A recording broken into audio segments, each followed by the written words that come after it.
clase de farmacología gastrointestinal.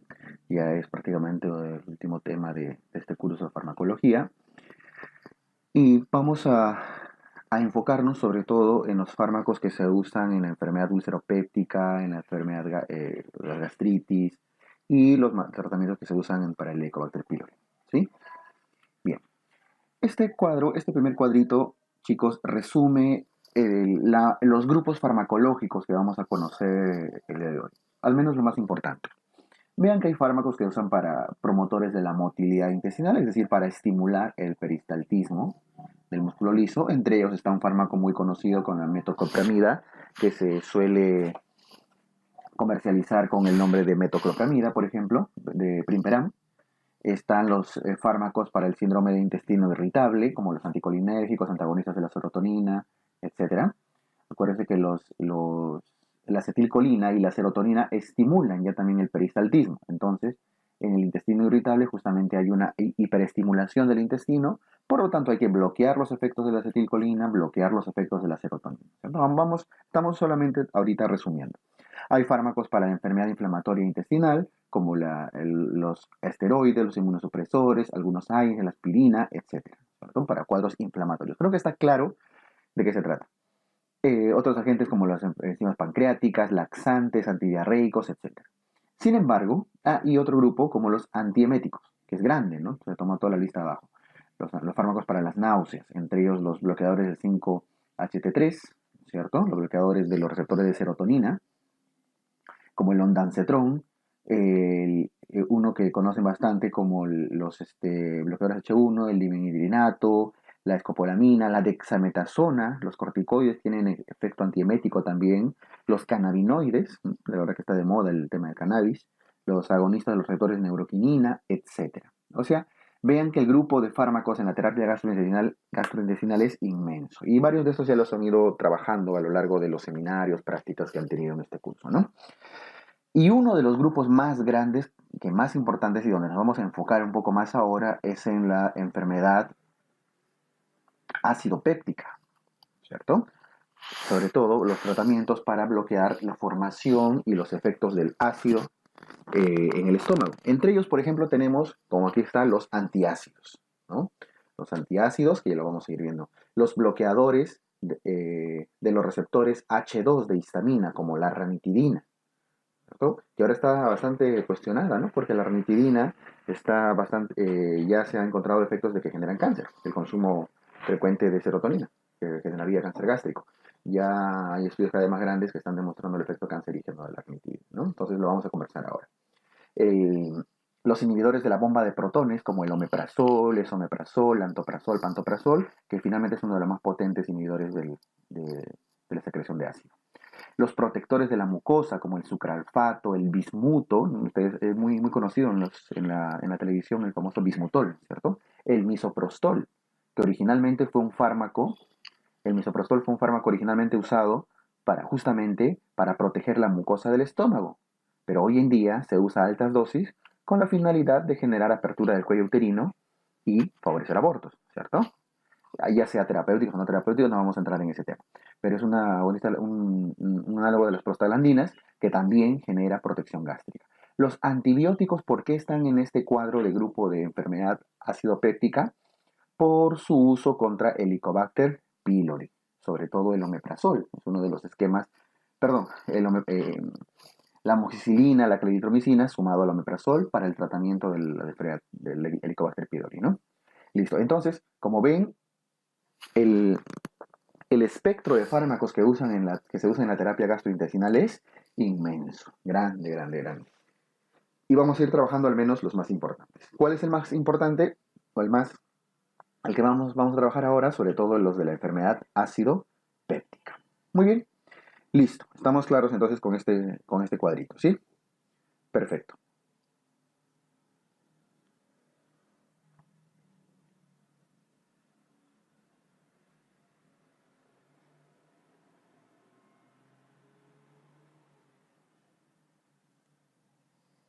Bien.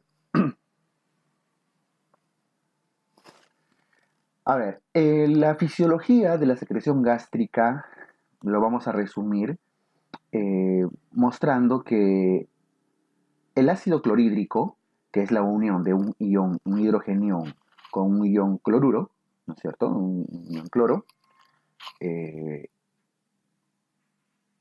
Esta secreción de ácido clorhídrico está dado por las células parietales o células oxínticas, ¿cierto? Muy bien, las células oxínticas o células parietales son las que secretan ácido clorhídrico. Pregunta de examen.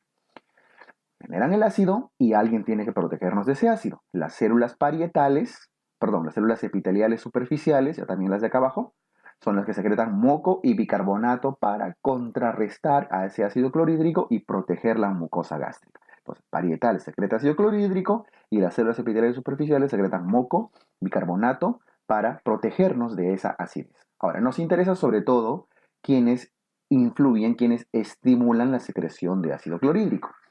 Principalmente tenemos a estas sustancias, la gastrina. La gastrina es el más potente estimulador de la secreción gástrica. La gastrina, ¿cierto? Estimula las células parietales y genera secreción de ácido clorhídrico. Otro, en segundo lugar, es la acetilcolina, que actúa a nivel del nervio vago. ¿Se acuerdan del nervio vago, el cardio-neumogástrico? ¿Cierto? También. La acetilcolina actúa a nivel de los receptores muscarínicos. ¿Qué receptor muscarínico en las células parietales? M3. Actúa a nivel del M3, ¿sí? Y tiene como segundo mensajero al calcio, y eso estimula a las bombas a las bombas de protones para generar salida de hidrogeniones que se unen al cloro y ácido clorhídrico, ¿no es cierto?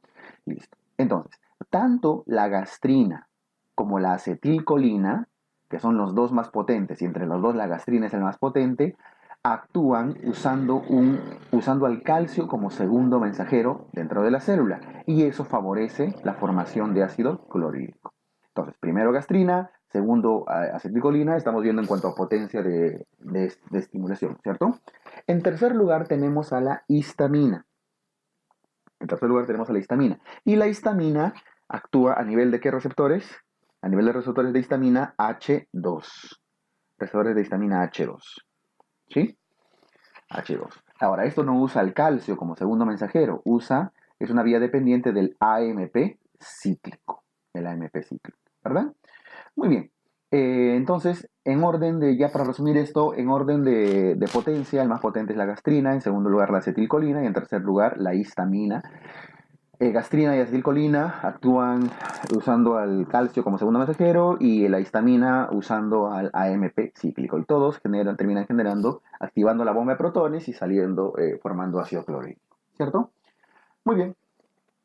Ahora, em, los fármacos que se usan para bloquear a ese ácido están en diferentes grupos. Por ejemplo, si la acetilcolina actúa a nivel de los receptores muscarínicos, aquí hay una forma de bloquear, usando antagonistas muscarínicos, anticolinérgicos, antagonistas muscarínicos. ¿Sí? Que vamos a ver ahorita cuáles son, por ejemplo, esos fármacos. Otra forma de bloquear, si la histamina actúa a nivel de los receptores H2, ¿ya? ¿Qué tenemos que usar? Antagonistas H2. ¿Y quién es un antagonista H2? La ranitidina, por ejemplo, ¿no es cierto? Por excelencia. ¿Verdad? ¿Qué más? Los inhibidores de la bomba de protones. El inhibidor, o sea, inhibir directamente la bomba de protones. Puede que todos los estimuladores estén bien, pero si se bloquea la bomba de protones, ya no se forma el hidrogenión y no va a formarse ácido clorhídrico. ¿Quién está acá? El omeprazol. Los antiácidos que bloquean justamente al, al hidrogenión que sale. Están los antibióticos, pero los antibióticos, ¿por qué están relacionados acá? Por su relación en el tratamiento del Helicobacter pylori, la amoxicilina, la claritromicina, la tetraciclina, el metronidazol, etc. El bismuto incluso. Ahora, el bismuto no es un antibiótico, ¿verdad? No es un antibiótico, el bismuto es un fármaco que protege más bien contra los ácidos. Pero ¿por qué está dentro de este grupo? Porque también se usa, tiene efecto para tratamiento contra el Helicobacter pylori. Si bien no es un antibiótico, tiene un efecto anti-Helicobacter. Bien, entonces a nivel de todos estos lugares actúan los fármacos. Y hay otros que ya vamos a ver más, y viendo más adelante que están en relación más con la formación del moco, ¿no? Si nosotros queremos, ya sale el ácido, se forma el ácido clorhídrico, una forma de protegernos de eso es generando más moco, más citoprotección, más moco, más bicarbonato. ¿Quién hace eso? El sucralfato, por ejemplo. ¿Sí? El sucralfato, la carbenoxolona, etcétera. Sobre todo el sucralfato. ¿Bien? ¿Quién más? El misoprostol, por eso está de azulito, estimula, es un análogo de las prostaglandinas, una de estas prostaglandinas que favorece la formación de moco. Entonces también nos protege. Entonces ven que la farmacología gastrointestinal, la farmacología de la secreción gástrica actúa a diferentes niveles, ¿no? Entonces esto era un cuadrito básicamente para que tengan claro cómo funciona la farmacología gastrointestinal.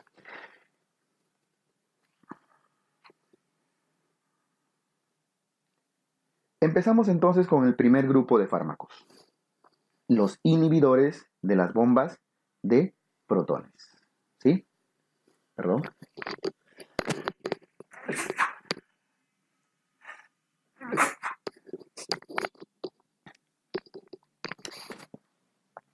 Empezamos con los inhibidores de la bomba de protones. ¿Dónde actúan estos inhibidores de bomba de protones? Justamente acá, bloqueando directamente la salida de hidrogeniones. ¿Sí? La bomba de protones, acuérdense, que generaba salida de hidrogeniones e ingreso de potasio. Ahora, consume mucha energía. ¿Por qué? Porque acuérdense que el potasio es abundante en el intracelular. Y si ustedes quieren meter más potasio al intracelular, ¿no es cierto? ¿Qué tienen que hacer? Necesitan consumir energía porque va contra la gradiente normal del potasio. Es un transporte activo. Entonces, por eso se llama una bomba, ¿cierto? Consume abundante ATP. Bien, listo. Entonces, bloquear esto, ¿quiénes hacen? Los inhibidores de bomba. ¿Quiénes son? Ahí están los ejemplos: lansoprazol, omeprazol, rabeprazol, pantoprazol, y todos los del ácido sulfénico, los complejos enzima inhibidores, sulfenamida cíclica, etc. ¿Qué deben recordar sobre los inhibidores de bomba de protones? Son los supresores más potentes de la secreción de ácido gástrico. Son los más potentes de todos los que secretan ácido. Este dato es importante y se los vamos a preguntar. Disminuye la producción diaria de ácido basal y estimular. ¿Qué significa eso? Casi el 100%, ¿no es cierto? Significa que disminuye la producción de ácido basal del ayuno y además el ácido que se forma con la alimentación. Ustedes toman su desayuno, almuerzan, cenan, cada vez que comen hay producción de ácido. Entonces, les bloquea esa producción estimulada, pero además la producción basal, ¿cierto? Ahorita vamos a ver por qué es importante ese concepto. Hay su diferencia con la ranitidina. Todos los inhibidores de la bomba de protones tienen una eficacia equivalente en dosis equivalentes. Significa que casi todos, diga lo que diga la industria, tienen la mayoría una eficacia muy similar. Lansoprazol, omeprazol, pantoprazol. Así que su diferencia va a ser básicamente en el costo, por ejemplo, ¿no? Este es otro dato importante, chicos. Son profármacos. ¿Qué significa la palabra profármaco? Que necesita activarse, necesita un medio especial para activarse. Y en este caso, ¿cuál es el medio que necesita? Un medio ácido. Necesita un espacio ácido eh,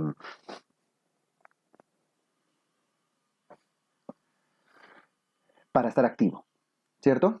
Muy bien. Ahora, ¿qué significa que necesite un medio ácido para activarse?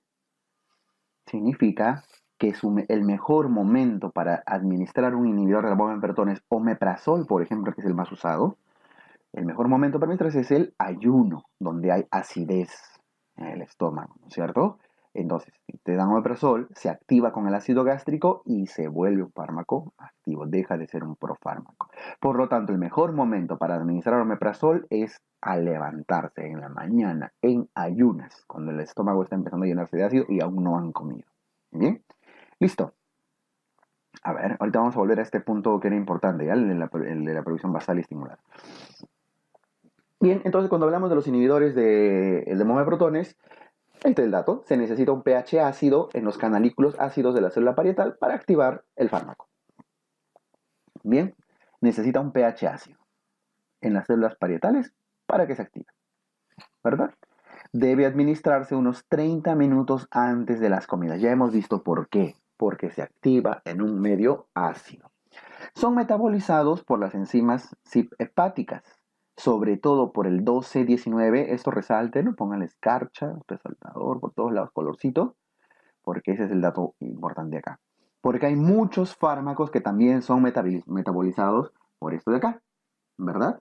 El citocromo 450, la subunidad CYP1219. También por el 3 a 4, pero un poco más por el 1219, ¿cierto? Son inhibidores del citocromo. Al inhibir al citocromo, hace que otros fármacos no puedan metabolizarse, ¿verdad?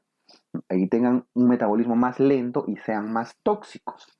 Entonces tienen que tener mucho cuidado porque al inhibir el citocromo en estas subunidades, otros fármacos que ustedes ya han estado viendo que se metabolizan acá pueden aumentar su toxicidad, aumenta la vida media, sobre todo de algunos anticoagulantes, ¿cierto? Muy bien, mucho cuidado. Hay interacción entonces de el omeprazol con anticoagulantes como el la warfarina, pues, también interacciona con el clopidogrel, etcétera, etcétera, etcétera. Mucho cuidado. ¿Por qué? Por la inhibición del citocromo. Muy bien. ¿Cuáles son estos inhibidores de bomba de protones? Por ejemplo, está el omeprazol, el esomeprazol, el lansoprazol, pantoprazol, etcétera. ¿Sí? Uno de los que menos interacción farmacológica tiene es el pantoprazol. Por eso es uno de los también un poco más costosos a veces. ¿Sí? Tiene menos interacción y genera menos inhibición del citocromo, a diferencia del esomeprazol. Acá le ponemos el datito, ¿no es cierto? Vamos a ver acá ponemos menor inhibición del citocromo. ¿Ya? Ese es un dato que tienen que tener claro. Ahora, la biodisponibilidad, si bien parece que es algo distinto, tampoco es tan dramático, ¿no? Los que están más biodisponibles son el esomeprazol, lansoprazol. El omeprazol es el más barato, pero también es uno de los que menos biodisponibilidad tiene. ¿Sí? Los tiempos de vida media son bastante parecidos. Bastante parecidos, el tiempo de duración máxima y las dosis también son bastante parecidas. Si hay algo que tienen que acordarse, es sobre todo el del omeprazol, ¿ya? 20 a 40 miligramos 2 veces al día, ¿no? Listo. Porque es una dosis, un fármaco que van a usar constantemente. Acuérdense la dosis. Muy bien. ¿Qué más? ¿Qué más podemos conversar acá? Eh, Acuérdense ese datito, chicos, ¿ah? Que inhibe el citocromo. Otro dato que también deben tener en cuenta acá es que el omeprazol disminuye la acción de la vitamina B12. Eso se lo vamos a preguntar, ¿ah? Disminuye la acción de la vitamina B12. Bien. Ahora, vamos a pasar ahora a los otros fármacos, pero algunos datitos adicionales a ver de estos inhibidores de bombas, de bomba de protones, lo ponemos aquí en una página en blanco. Algunas reacciones adversas. En general es un fármaco bastante bien tolerado. Ya hemos visto que las reacciones adversas están relacionadas sobre todo por la inhibición del citocromo, ¿no es cierto? Pero además de esos que están relacionados a la inhibición del citocromo, tenemos, por ejemplo, pueden aumentar algunas infecciones. ¿Por qué? Porque la acidez del estómago es una barrera contra la translocación bacteriana. El ácido del estómago no es solamente importante ahí porque ayuda a digerir las comidas, sino porque hace que los bichos, las bacterias, mueran en el estómago porque no soportan la acidez. Pero si ustedes reducen drásticamente, acuérdense que esto es muy potente, la acidez del estómago, las bacterias encuentran un medio apropiado para reproducirse y eso puede generar translocación bacteriana, ¿cierto? Por ejemplo, bacterias como el bacteroides, que debería vivir solamente en el colon, de pronto dicen, mira, arriba en el estómago, ya no hay ácido, vamos, todos invaden el estómago y pueden llegar incluso hasta llegar a zonas faríngeas, respiratorias y hasta dar neumonías. Una bacteria que debía vivir en el colon termina dando una neumonía. ¿Por qué? Por la translocación bacteriana, porque no hay acidez. El vibrio cólera, también puede sobrevivir que no hay acidez. ¿Ya? Por algún motivo también aumenta las fracturas óseas. Aumenta las fracturas óseas, pero ya es más raro. ¿Ya? Muy bien. ¿Y cuáles son sus usos? Los usos más importantes de estos fármacos son sobre todo las úlceras, usos terapéuticos en las úlceras gástricas y duodenales. Úlceras gástricas y duodenales. ¿Qué más? Por ejemplo, en el síndrome de Zollinger-Ellison, que que lo van a ir viendo en medicina. Estamos haciendo una miscelánea, ¿no? El síndrome de Zollinger-Ellison, que es el gastrinoma, el famoso gastrinoma o tumor de células G. El gastrinoma, un tumor que hipersecretor de gastrina. Al ser hipersecretor de gastrina, también estimula la secreción de ácido. Entonces también se usan inhibidores de bomba, ¿no es cierto? Listo. Previene las úlceras por AINES. Ustedes ya en su clase de AINES han visto que son muy productores de, muy lesivos de la mucosa gástrica. ¿Ok? Al ser muy lesivos de la mucosa gástrica se suele dar también inhibidores de bomba para proteger. ¿Ya? Muy bien. También se usa dentro del tratamiento contra Helicobacter pylori. ¿Cuál es la triada de manejo del Helicobacter pylori? Los fármacos que se usan, el famoso OCA, ¿no? Omeprazol, claritromicina y amoxicilina. Omeprazol, claritromicina y amoxicilina. Ese es el de primera línea, ¿sí? Ahora, si es que no funciona con con omeprazol, claritromicina y amoxicilina. El de segunda línea es el bismuto, el omeprazol, la tetraciclina y el metronidazol. Hay una lámina más adelante en la que vamos a ver el tratamiento del Helicobacter pylori, pero vayan acordándose porque siempre en el esquema del Helicobacter pylori dense cuenta que está el omeprazol, inhibidores de bomba. ¿Ok? Listo. Eso es lo que tienen que saber. ¿Ya? Creo que estamos claros entonces con los inhibidores de bomba. Ya conocen al omeprazol y bueno, las interacciones, los usos y cómo es que funciona. Ya está. Vamos a los antagonistas de receptores H2. ¿Quiénes son los receptores antagonistas de receptores H2? Acuérdense que se refiere a receptores H2 de histamina. Receptores H2 de histamina. Muy bien.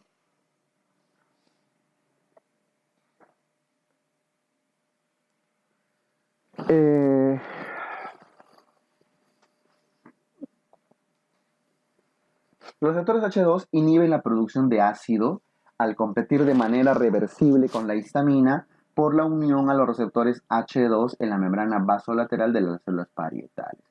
¿Está confuso? No, ¿verdad? ¿Por qué? Porque cada palabra ya está, se entiende claro. Inhiben producción de ácido, ya hemos visto por qué. Ojo, es de manera reversible. De ahí se recupera la producción de ácido nuevamente. Receptores H2 en las células parietales, más allá de que sea la membrana vasolateral. En las células parietales. ¿Sí? Son menos potentes que los inhibidores de bomba, pero igual inhiben la secreción de ácido gástrico en un 70% aproximadamente. Los inhibidores de bomba eran aproximadamente 80-95%, mucho más, ¿cierto? Por eso eran más potentes que los inhibidores de antagonistas o inhibidores de receptor H2, ¿ya? Este datito se los voy a resaltar para que esté claro. Este datito de acá inhibe la secreción de ácido basal, inhibe la secreción basal del ácido. Es decir, ustedes toman su ranitidina e inhibe lo que de forma normal estaría secretando, el ácido que estaría secretando en el día una persona. Pero si ustedes comen, hay un estímulo. Eso no lo va a inhibir. Va a haber un pico de ácido. Ustedes comen una galletita, va a secretar un montón de ácido. Eso no lo puede inhibir la ranitidina. ¿Quién inhibía eso? La secreción de ácido estimulada. Acá. ¿Se acuerdan? Inhibidores de bomba de protones disminuyen la producción basal y estimulada. ¿Ya? Ustedes comen y por más que se metan una pachamanca, su inhibidor de bomba va a bloquear, va a inhibir esa secreción de ácido. En cambio, acá el receptor H2 solamente inhibe el basal. Si ustedes comen, va a haber otra vez un pico de ácido. ¿Me dejo entender? Muy bien. ¿Cuáles son entonces estos fármacos? Dentro de los más conocidos están la cimetidina, la famotidina, la ranitidina, la nisatidina, etc. ¿Cuál es el que más usan, el que más conocen? Ranitidina. ¿Cierto? Entonces ya saben cómo inhibe los receptores H2 de histamina. De alguna manera es un antihistamínico, ¿no? Pero no tiene nada que ver con las alergias, nada. Muy bien. La cimetidina, ranitidina, famotidina, estos antagonistas del H2, se someten a metabolismo de primer paso hepático con una disponibilidad aproximada del 50%. La nisatidina tiene un escaso metabolismo de primer paso, por lo tanto su biodisponibilidad puede ser mucho más alto, ¿no? Mucho más alta. Se requiere reducción de la dosis en pacientes con moderada a severa disfunción renal. Eso es importante. Pacientes con insuficiencia renal, hay que tener cuidado. Hay que reducir la dosis con las fórmulas que ya por ahí en algún capítulo han aprendido a usar. ¿Cierto? Muy bien. Aquí tienen algunos cuadros comparativos. El más potente de todos es la famotidina. ¿Mm? Pero tiene también varios efectos adversos que ahora vamos a conversar, es muy costoso, etc. El más usado es la ranitidina. Antiguamente se usaba mucho cimetidina, pero es mucho menos potente, ¿no? Ranitidina es uno de los más usados hasta ahora. Dosis, para lograr una inhibición aproximadamente durante 10 horas, se usa un promedio de 150 miligramos. Por eso que la ranitidina viene de 150 y viene de 300 miligramos, ¿sí? Si van a tomarlo 2 veces al día, usan 150 cada 12, y si van a usar 300 miligramos, lo usan una vez al día, ¿cierto? Porque ya actúa para todo el día, ¿cierto? Por eso son las dos concentraciones más usuales en las que viene la ranitidina, de 150 y de 300 miligramos. Si ya quieren tratar úlceras duodenales, úlceras gástricas, ahí sí ya las dosis son bastante más altas, ¿sí? Y si tienen tratar enfermos por reflujo, igual. Pero ven que la dosis aparece, siempre va entre 150 y 300 miligramos. ¿Ya? Entonces, si algo les voy a pedir acordarse es el, la dosis, ¿dónde está? De omeprazol, acá está, disculpen. La dosis de omeprazol, usualmente 20 a 40 miligramos 2 veces al día. Y la dosis de ranitidina va a depender de cuál es el uso. Usualmente se puede usar un promedio de 150 miligramos para reducir el ácido gástrico, ¿no? O 150 cada 12 o 300 al día, dependiendo del uso que le vayan a dar, ¿ya? Pero no más de 300 al día, ¿no? No es lo ideal. Si tomaron una ranitidina de 300 y quieren volver a tomar en la noche, eso sí ya podría empezar a tener toxicidad, sobre todo si es que tienen daños renales. Bien, listo. ¿Qué más? Ahora, entonces, este cuadro solamente está mostrando una diferencia de, de la secreción gástrica. Normalmente el verdecito está mostrando la secreción basal, ¿no? Lo normal y cómo solemos tener picos alrededor, sobre todo en la noche. Ven el azulito,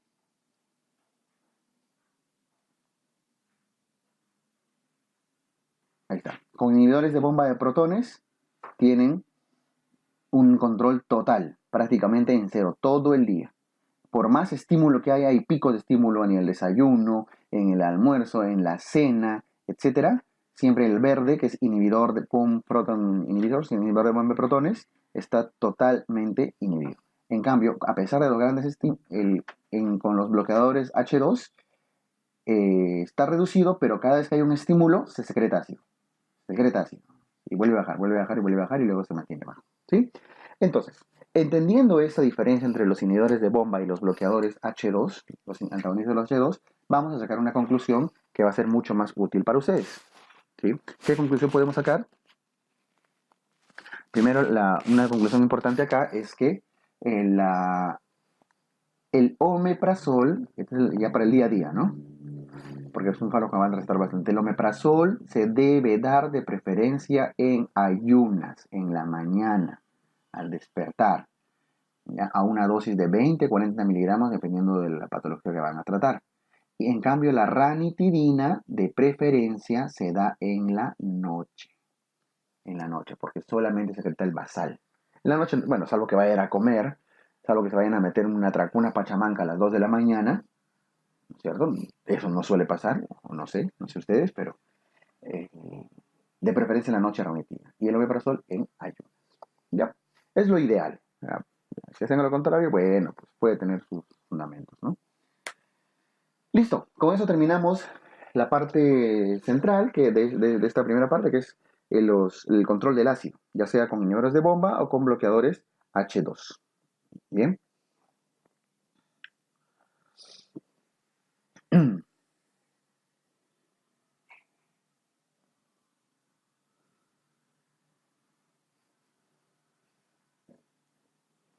Ahora, vamos a la parte de los citoprotectores. Vamos con los citoprotectores. ¿Sí? Eh, son ya también los factores que protegen. Ya hemos inhibido la secreción de ácido, ¿sí? Ya sea con el bloqueo sanguíneo de la bomba o los receptores H2. eh, Ahora vamos a proteger ya también la mucosa de que el ácido no nos haga daño. Y uno de los principales citoprotectores es el sucralfato. El sucralfato consta de octasulfato de sacarosa, el que está llamado hidróxido de aluminio, ¿no? Está basado en aluminio. En un medio ácido, pH menor de 4, el sucralfato experimenta un enlace cruzado considerable para producir un polímero viscoso y pegajoso que se adhiere a las células epiteliales y a los cráteres de la úlcera hasta por 6 horas después de una dosis. ¿Qué significa eso? Cuando ustedes consumen sucralfato, los jarabes de sucralfato, en medio ácido, pH menor a 4, acuérdense que el ácido clorhídrico tiene un pH bastante ácido, ¿no? Se convierte una especie de gel, algo así como si le estuvieran pasando silicona a la superficie gástrica y eso les protege del ácido por un tiempo de aproximadamente 6 horas. ¿Sí? Se adhiere a las células epiteliales y a los cráteres de la úlcera hasta por 6 horas.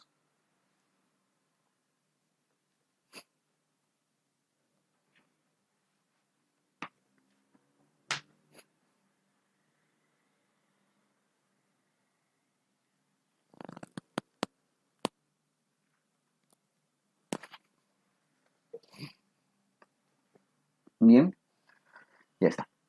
Esto, esto con el sucralfato.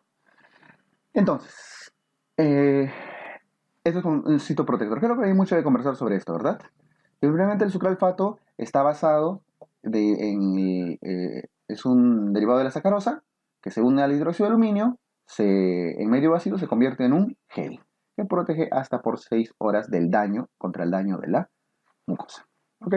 Creo que no hay mucho ya más que andar sobre esto. No tiene grandes efectos adversos, salvo la intoxicación por sobredosis de aluminio, que podría ser, pero ya eso eh, es menor, es muy poco frecuente. Un dato, el sucralfato se debe administrar antes de los alimentos. Antes de los alimentos.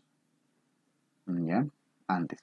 Entonces, de preferencia, cuando van a administrar sucralfato, una persona con gastritis, indican una media hora antes de desayunar, media hora antes de comer, media hora antes de cenar para que esté protegido, ¿no? Muy bien. Vamos a los antiácidos. Dentro de los antiácidos más comunes están el hidróxido de aluminio, el hidróxido de magnesio, el carbonato de calcio, y ahorita vamos a hablar de la simeticona. ¿Ya? Entonces, aquí están algunos de los fármacos que más conocen. Por ejemplo, aquí está el famoso Milanta. Está el famoso Milanta. Está el Gelusil, Mel, Riopag y varios fármacos que existen. El Milanta es uno de los que más hemos conocido. El Milanta se caracteriza por qué. El Milanta tiene ambos, hidróxido de magnesio e hidróxido de aluminio. Hidróxido de magnesio e hidróxido de aluminio. ¿Cierto? Estos fármacos tienen la capacidad de neutralizan la acidez gástrica. Ahora, el problema es que tanto el aluminio como el magnesio tienen algunos efectos adversos. El aluminio genera estreñimiento y el magnesio genera ya también diarrea. Por eso que el magnesol, no sé si alguna de ustedes, y digo alguna porque usualmente es el grupo que más lo consume, chicas, toman magnesol. El magnesol les favorece no sé si toman magnesol mucho para qué, para bajar de peso, ¿no? Y uno de los fundamentos por los cuales el magnesol les hace bajar de peso es justamente porque les deshidrata, les lleva la diarrea, ¿verdad? Y a punta de diarreas, llegan al fin de semana y ya les queda el vestido, ¿no es cierto? O el terno, los chicos, el saco, no cierra la corbata y el fin de semana tienen su fiesta de gala. Ya, todo se mete en magnesol, así, por montones con su limón, y como el fin de semana, la corbatita le cierra, ¿no? Su corbata de cuando tenían de su quinceañero, o de 15 años. Entonces, ¿por qué? Fundamentado en la deshidratación, en las diarreas. Entonces, acuérdense ese datito, ¿eh? El aluminio genera estreñimiento y el magnesio favorece las diarreas. Fármacos como el Milanta, que es uno de los que más se comercializan en nuestro medio, tienen a ambos. ¿Sí? Y algunos otros que se comen, como el Gelusil, también hay, ¿eh? También hay. La leche magnesia y sobre todo el Gelusil, el de arriba, perdón, el Melox, el Rolax, Tums y otros que se distribuyen con otros nombres a veces tienen carbonato de calcio. Carbonato de calcio. El problema del carbonato de calcio es que el carbonato de calcio suele generar carbono, suele generar gas. Cuando se metaboliza, empieza a generar abundante CO2, ¿sí? Y ese CO2 llena de gas.